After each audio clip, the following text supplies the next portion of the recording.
La radio est un art aveugle. Yeah, it's quite cool. Et ensuite, Au début, c'était des déformations, c'était des coupures. il y avait un crocodile qui dormait dans l'herbe. Et ensuite, les bébés sages, ils s'étaient perdus. Énormément, très méchants.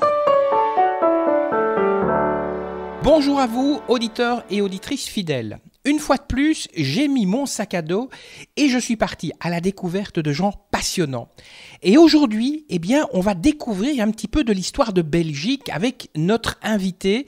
Il s'appelle Paul Chantry. Alors Paul Chantry, si vous ne le connaissez pas, sachez que dans les années 80, il fut le dernier majordome du roi Léopold III. L'interview a été réalisée dans un chouette petit restaurant, Elinico, un restaurant situé place Léopold Ier à Mons, et ce n'est pas de la pub, la nourriture est absolument exquise, n'hésitez pas si vous passez à Mons à aller casser la croûte dans ce restaurant. Paul Chantry, moi il y a une première question que j'ai envie de vous poser. En fait on parle de majordome, mais un majordome c'est quoi exactement ? Un majordome, c'est une personne qui est au service d'une personne, d'une personnalité. Et c'est une personne de confiance, et c'est une personne qui va vous accompagner tout au long de votre journée, dès le matin jusqu'au coucher, et qui va vous épauler toute la journée dans votre travail au quotidien. C'est ce qu'on appelle un coach de vie aujourd'hui ? Est-ce qu'on pourrait appeler ça un coach de vie aujourd'hui ? C'est un peu différent. Un majordome en service privé est quelqu'un qui est très polyvalent, et donc cette polyvalence fait que la personne puisse aussi bien servir à table que conduire un véhicule, et que d'être présent pour accueillir les invités lors d'audience ou lorsque des personnes viennent, y compris le service de table. Est-ce que c'est un métier qui existe encore aujourd'hui ? Oh oui, sûrement, puisque à Bruxelles, on a même fondé une école de majordome. Dans ma situation, j'étais formé par compagnonnage, c'est-à-dire quand je suis entré en fonction, il y avait des aînés, et donc par compagnonnage, j'ai pu acquérir les différentes phases du métier. Alors, vous avez été le dernier majordome du roi Léopold III. Comment vous avez décroché cet emploi ? Alors, ça, c'est une histoire qui est peu banale. Tout d'abord, quand je décroche cet emploi, j'ai 20 ans. Je suis né en 61, donc nous sommes en 81, j'ai 20 ans. J'ai peu d'expérience, enfin, je n'ai pas d'expérience professionnelle. Donc, dans un premier temps, après avoir fait mes primaires à l'école des petits frères, ce qu'on appelait l'école des petits frères, après avoir fait mes primaires à l'école Notre-Dame de Messine à Mons, je suis parti à l'Institut Saint-Ferdinand à Jemappes, avant de revenir par la suite à l'école normale. Voilà, j'ai fait des humanités classiques. Je suis passé un peu par l'école sociale de l'État à Mons, mais dans l'intervalle, mon père étant décédé, je devais travailler. Et donc, comme référence, je me suis tourné vers mes directeurs d'institution, directeurs d'école. Comme dans mon parcours de vie, j'ai été enfant de chœur à la collégiale Sainte-Vaudrey à Mons, je suis allé voir le doyen, qui était un chanoine. Et donc, le doyen qui connaissait ma famille, qui connaissait ma situation familiale, qui connaissait mes parents et moi-même, puisque j'avais été acolyte à la collégiale, m'a fait aussi une lettre de recommandation. Et en fait, arrivé là-bas, c'est tout à fait un pur hasard. Me déplaçant chaque jour à la maison du travail, ce qu'on appelait la maison du travail, qui existait avant que ça ne devienne ONEM et Forem, on appelait ça la maison du travail dans les années 80, où il y avait réellement ce qu'on appelait un placeur, qui regardait pour placer les gens qui n'avaient pas de travail. Il n'y avait pas l'informatique à l'époque, et donc il y avait des cardex avec des fichiers où on consultait feuille par feuille chaque fiche. Donc je suis allé voir le placeur, et en fait j'étais référencié puisque j'étais on va dire niveau 2 en termes administratifs. Donc j'étais référencié pour pouvoir travailler en tant que niveau 2. Et donc un jour je vais le voir, et j'avais vu sur une table un fichier Et ce fichier s'appelait les gens de maison. Donc j'ai consulté ce fichier et puis je me suis rendu compte qu'il y avait une offre qui a retenu mon attention, qui était de mémoire intitulée de la façon suivante. C'était Grande Maison de Belgique, recherche une personne, s'exprimant correctement en français, ayant une connaissance de la seconde langue nationale, sachant conduire, acceptant de suivre l'employeur dans ses déplacements, pouvoir s'entendre avec une personne plus âgée et de bonnes présentations, mais sans savoir quel était l'employeur. Et donc, j'ai postulé via la Maison du Travail. Cette annonce particulière était gérée par les services de Bruxelles et donc je me suis rendu à Bruxelles. Là, j'ai été sélectionné par l'équivalent du Forum de Bruxelles à l'époque. Et de cette façon-là, j'ai été sélectionné. Et puis un jour, j'étais invité à aller me présenter à Waterloo. Donc ça, c'est une histoire un peu extraordinaire parce que quand je vais là-bas, je ne sais nullement où je vais aller. Et donc quand j'arrive à la gare de Waterloo, la Maison du Travail m'avait fourni un numéro de téléphone à Bruxelles que je devais appeler. Donc j'ai appelé ce numéro de téléphone. Puis j'ai vu arriver un véhicule de la BSR pour venir me prendre en charge. Et là, je me suis retrouvé face à des grilles, mais toujours sans savoir où j'allais. Donc, évidemment, comme j'étais très jeune, j'ai imaginé que ça pouvait être une ambassade ou un service du chef ou de l'OTAN ou d'une organisation internationale.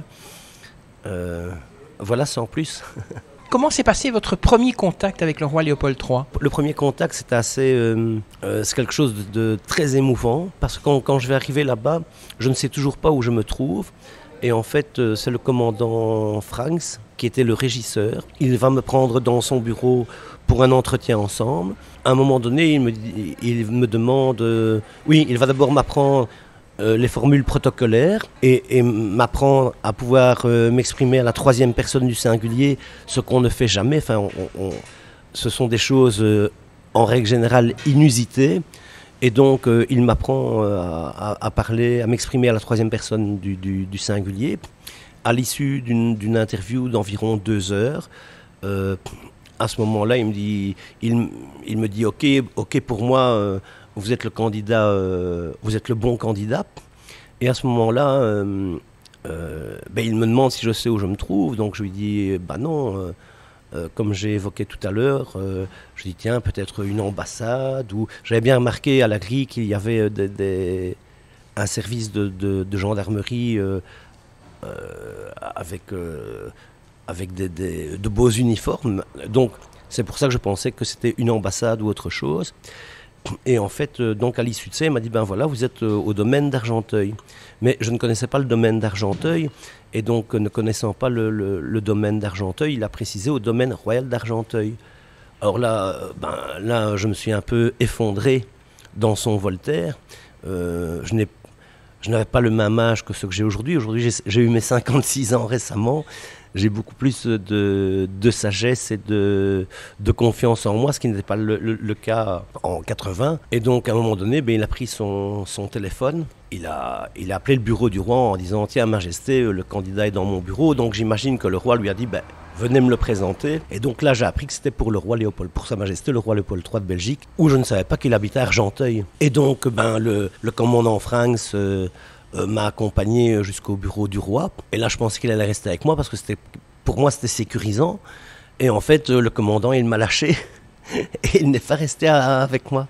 Donc, je suis rentré dans le bureau du roi. C'était très impressionnant parce que son bureau, il était quand même... C'était une surface quand même impressionnante. Et tout ce que le commandant m'avait expliqué pendant 2 heures, j'avais tout oublié à la seconde de par l'émotion. Alors je ne savais plus si je devais aller vers le roi, si je devais attendre que le roi vienne vers moi, si je devais lui tendre la main, pas lui tendre la main, lui parler. Je ne savais plus rien du tout. Et c'est un moment, je pense que dans toute ma vie, ça reste pour moi le moment le plus impressionnant de ma vie. Alors j'ai une anecdote par rapport à ça, c'est que le roi me demande d'où je viens. Et donc je lui dis, je viens d'un quartier qu'on appelle le quartier du Pont-Canal, qui est un quartier de Mons. Et il me dit, mais encore. Je dis, oui, on est situé entre Mons et Jemappes. Et là il dit, mais je connais bien cette région, parce qu'il est venu souvent à Carnion du temps du bourgmestre Plumat, qui était bourgmestre de Carnion. Donc, il a rendu souvent visite dans le Borinage, donc il connaissait ma région en fait. Et il m'a tendu comme ça des perches, et c'était... il m'a détendu, enfin je veux dire, voilà. Et ce que je retiens de ça, c'est que ce que je peux préciser, c'est que c'est un homme très bon en tant qu'humain, c'est un homme très bon. Et si on demande ça aussi à Madame Janine, qui est toujours en vie, qui travaille aussi là-bas, ce que le personnel retient, c'est que c'est un homme très bon. Et je vais le pouvoir par la suite le vivre comme ça. Quelles étaient vos fonctions en tant que majordome? Quelles sont les différentes tâches que vous deviez accomplir? Alors dans mes tâches, avant que le roi... la gestion du bureau du roi, donc avant qu'il ne vienne dans son bureau le matin, que tout soit en ordre. Le matin, le roi prenait son petit déjeuner dans son bureau avec la revue de presse. En matinée, s'il y a des visites ou des gens qui viennent voir le roi en matinée, eh bien, on accueille le visiteur pour l'introduire au bureau du roi. J'avais aussi pour tâche d'entretenir les lieux privés du prince Alexandre. C'est un peu rigolo quand je dis ça, mais dans la configuration du château, j'étais résident, donc je vivais sur place. Et dans la configuration du château, le prince Alexandre de Belgique était mon voisin dans la configuration des lieux. Et donc j'avais pour tâche d'entretenir aussi les appartements privés du prince et son bureau. Donc c'est une mission de confiance. Et puis le midi, le service de table. Donc le midi, quand la famille déjeune, c'est un service où on dresse la table et on sert les personnes. Et par la suite, il y a une sieste qui est imposée parce qu'on travaille, on terminait le service à 21h. Donc il y avait une sieste imposée. Il faut savoir aussi par rapport à ça que ce sont des gens qui ont une vie finalement très simple, parce que souvent... Je ne sais pas, le kidam imagine, je ne sais pas moi, la cuisine par exemple est une cuisine, on va dire, noble, bourgeoise, familiale. Mais je veux dire, c'est ce qui est servi à l'employeur est servi de la même façon à l'employé. Parce qu'en fait, avant que la famille ne passe à table, le personnel avait déjà mangé. Et les cuisines faisaient le même repas pour le personnel que pour la famille. Et puis dans l'après-midi, les autres tâches, il faut savoir qu'Argenteuil acceptait dans son parc des animaux qui avaient été blessés. Et donc des animaux comme biches, daims, cerfs, faons. Et donc ces animaux-là vivaient en liberté dans le parc. Et donc, comme j'aime bien la nature, l'après-midi, j'allais nourrir le gibier dans le parc. Il y avait des endroits avec des mangeoires et des blocs de sel. Donc j'avais ça pour tâche. Et alors parfois, j'entendais un bruit de feuilles de sous-bois. Et lorsque je me retournais, parfois je voyais le roi qui se baladait dans le parc. Et en fait, il était derrière moi ou à proximité de moi. Par la suite, la journée, dans l'après-midi, il y avait parfois encore des visiteurs. Et puis le soir, c'était plus un repas familial, mais le roi, par exemple, soupait dans son bureau. Il soupait dans son bureau, était un amateur de bouillon, de potage. Et il mangeait le soir, on va dire, sobrement. Parfois, ça lui arrivait de manger un poisson poêlé, mais c'était une alimentation très sobre. Alors, je parle plus du roi que de son épouse, la princesse Liliane, parce qu'en fait, chaque personne a son majordome. Donc, j'étais attaché à la personne de Sa Majesté, le roi Léopold III. Et quant à la princesse Liliane, son majordome, malheureusement, n'est plus en vie, mais s'appelait Franco. Et donc, voilà, on est attitré à une personne, donc on va rester le plus possible avec la même personne pendant la journée. En préparant cette interview, vous m'avez montré une enveloppe que vous avez gardée.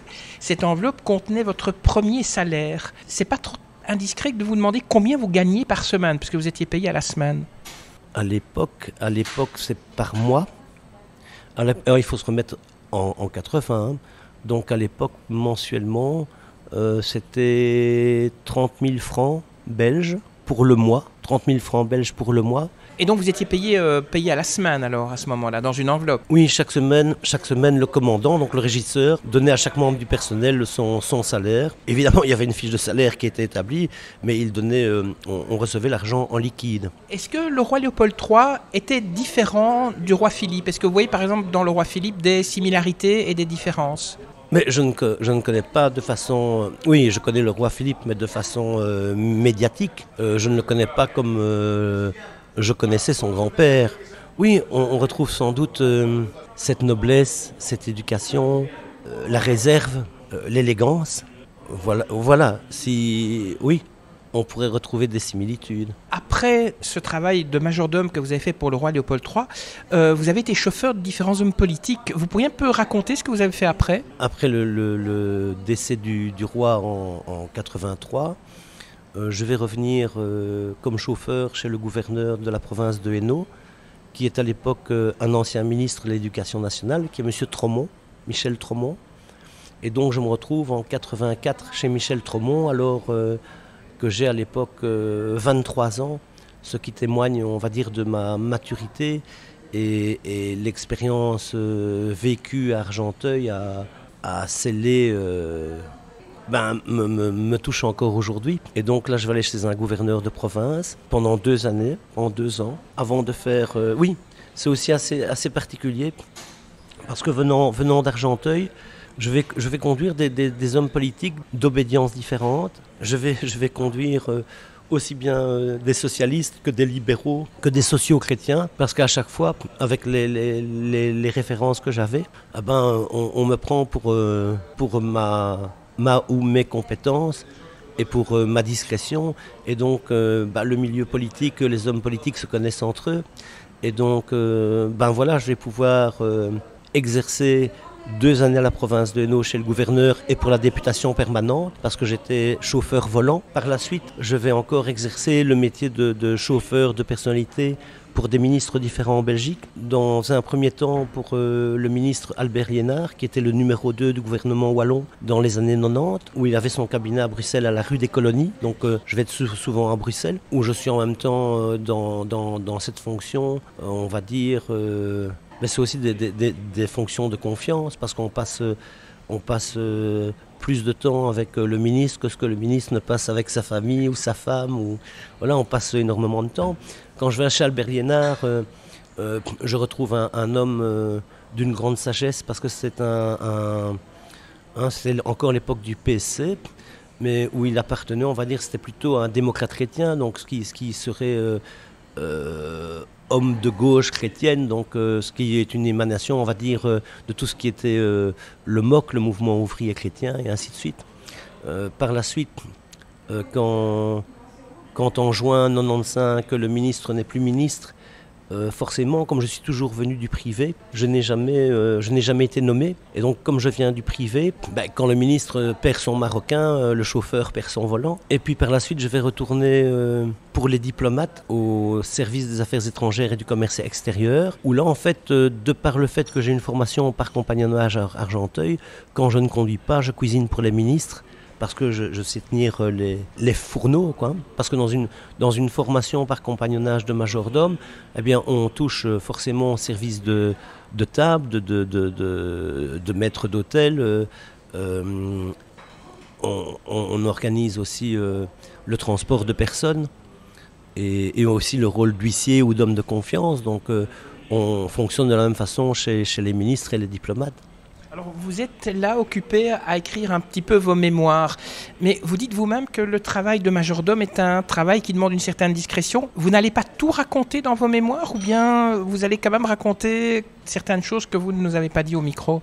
Ce que je vais dire, j'ai gardé par exemple un ticket de train, parce que ce ticket de train, pour moi, il est le symbole de la bonté du roi. Évidemment, à la radio, je ne sais pas vous montrer le ticket de train, mais c'est un ticket de train un peu extraordinaire, dans la mesure où en 1982, je fête mon 21e anniversaire et je suis orphelin de père. Et donc, le roi me fait la surprise de me mettre en congé pour que je puisse fêter mon anniversaire avec ma maman pour mes 21 ans, comme ma mère est veuve. Et donc, j'ai gardé ce ticket parce qu'il me donne congé le 29 avril, mais je retourne à son service le 30. Donc, il me donne un ticket de train pour que je revienne à son service le 30, me libérant le 29 avril. Et dans cet acte-là, ça souligne, le roi aurait pu oublier mon anniversaire, mais ça montre qu'il est très très attentif à ce qui se passe, y compris ma date d'anniversaire. Et alors quand je reviens le 30 avril, ma vie à Argenteuil me faisait penser à un roman de Marguerite Yourcenar, La clé sur la porte, parce qu'en fait tout était ouvert. Et donc quand je vais retourner dans mon logement en tant que résident le 30 avril 82, le roi a fait déposer comme j'avais mes 21 ans, m'a fait déposer des cadeaux. Donc ça souligne quand même l'attention du roi. Et par cela, ça souligne aussi sa bonté et l'attention qu'il porte à son personnel. Et votre avenir, vous le voyez comment ? Mon avenir, pour le moment, à 2 reprises ces 6 derniers mois, j'ai rencontré la princesse Esmeralda de Belgique, laquelle a sorti un livre sur les femmes prix Nobel de la paix, des femmes qu'elle a rencontrées, et elle en a fait un livre. Donc je l'ai rencontrée à 2 reprises. Je n'avais plus vu la princesse depuis Argenteuil. Donc quand je l'ai rencontrée à nouveau, je me suis approché d'elle, mais évidemment j'avais changé physiquement.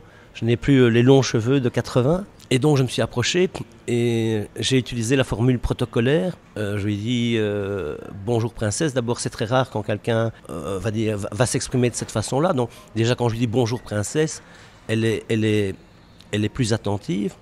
Et de là je lui dis la princesse me permet-elle de pouvoir m'exprimer. Donc elle me dit oui. Quand elle m'a dit oui, je lui ai dit je vous remercie madame. Et donc je lui ai rappelé, mais elle avait directement vu que sur mon costume, j'avais les armoiries de son père.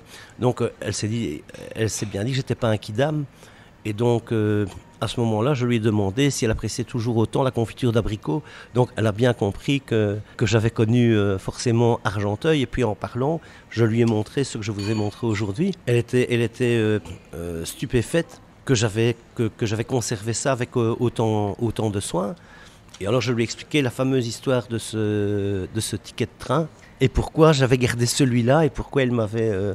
Et alors comme je suis montois, à une 2e reprise, étant donné que je suis montois, parce que je travaillais un week-end sur 2, donc on travaillait un week-end sur 2, et le week-end où l'on travaille, on va dire comme une semaine anglaise, on a un jour de récup pendant la semaine. Et donc j'ai gardé un second ticket de train qui lui était un peu en lambeaux, parce qu'en fait, cette année-là, la ducasse de Mons, le doudou, tombait au mois de mai. Donc l'employeur va me mettre en congé pour que je puisse venir aux festivités du doudou dans ma ville ce week-end-là. Ça y est, c'est fini.